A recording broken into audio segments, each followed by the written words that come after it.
Hi, boys and girls. It's time for Tuck In Friday. And the story tonight is Big Day on the River by Sarah Wilson, illustrated by Randy Cecil. I love this book. In fact, my daughters helped me dig out this book from when they were little girls. It was one of my daughter Greta's favorite stories. So here we go. Big Day on the River. Big Day on the River.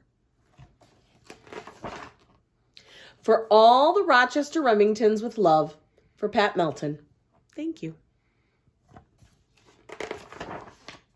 At dawn, Willie danced her way to the river, joyful to be alone and grinning ear to ear. Yahweh! She shouted.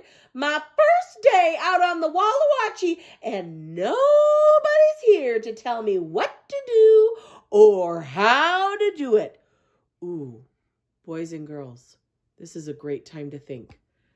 Are you the kind of kid who loves it when no one is there to tell you what to do or how to do it, and you get to do things your own way? You might be a little like Willie. Skinny legs tall, eyes sparkling, she ran down to Uncle Buster's old dock and lowered herself to the little raft bobbing at the end. Whoomp! Off we go, dee-oh, she sang. The day was a dazzle. Bright sun, no wind, and the river like a sky mirror with hardly a ripple. Suddenly, she heard a loud shout. Hold up, Willie child! Grandma Clementina gasped as she hustled toward the raft. It's a long-toed river out there. You'd be hungry as a hound by mid-morning. Then she dropped a big bumpy bag of apples at Willie's feet. Willie gave her a big smile. Thank you, Grandma Clemmy, she said. Grandma Emmeline huffed and puffed up the dock with a huge plump watermelon. In case you run out of apples, dear, she explained. The watermelon was heavier than a full-grown raccoon in a wash tub. Still, Willie managed to smile. Thank you, Grandma Em, she said. Grandpa Jebediah bought Willie an umbrella as tall as a beanpole. You'll need this for a sunshade, he told her. And say, if a few old socks fall out when you open it, just stuff them in your backpack. Old socks? Willie's nose twitched, but she nodded politely. Thank you, Grandpa Jeb, she said. Oh, my goodness.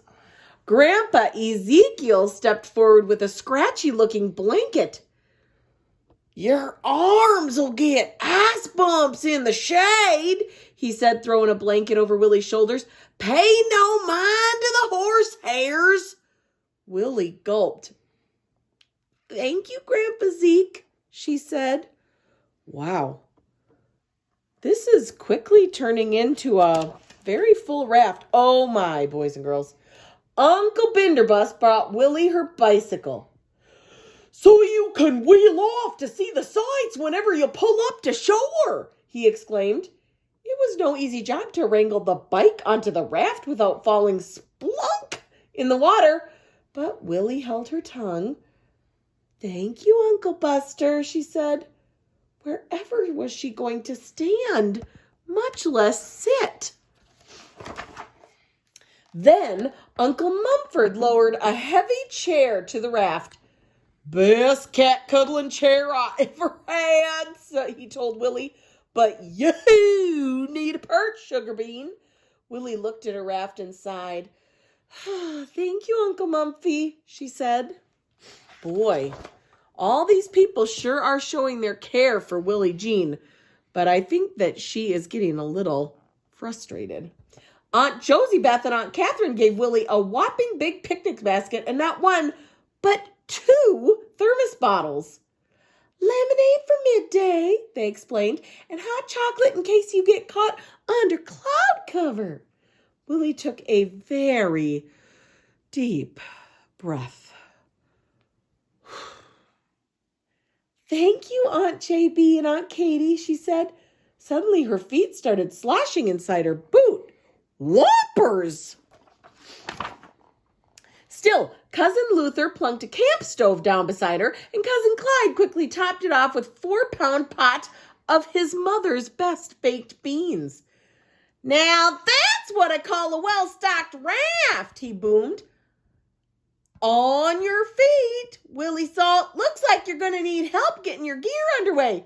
"No, wait," Willie hollered, but he was too far away to hear.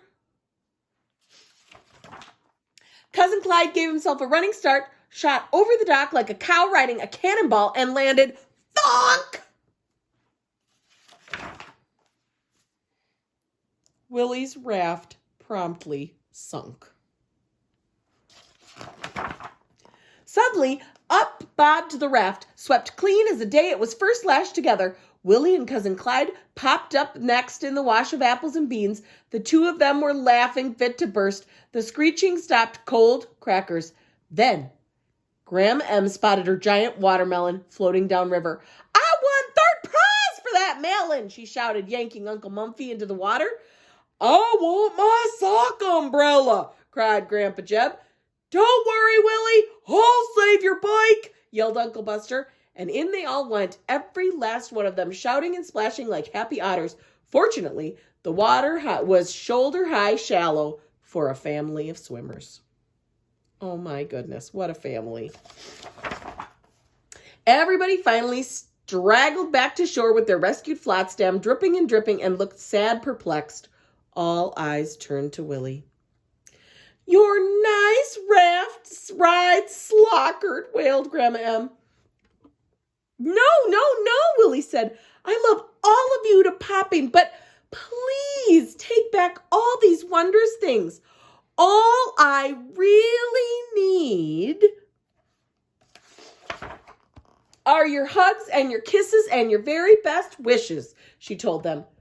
"Those you have, Willie child," mumbled Graham Clemmy, dabbing her eyes with Grandpa Zeke's wet shirt tail. "Always," shouted everybody else. There was a sunburst of smiles. So greatly hugged and lightly packed, Willie launched her raft out on the Walla Watchie at last. Boys and girls, one of the reasons I love this book is because Willie Jean really knows what it's like to enjoy simple things. She doesn't need a lot. She just wants a wide open day and the freedom to do what she pleases. I hope, boys and girls, that you are having fun days and that tonight you have a great night of rest. Take care, boys and girls. Bye.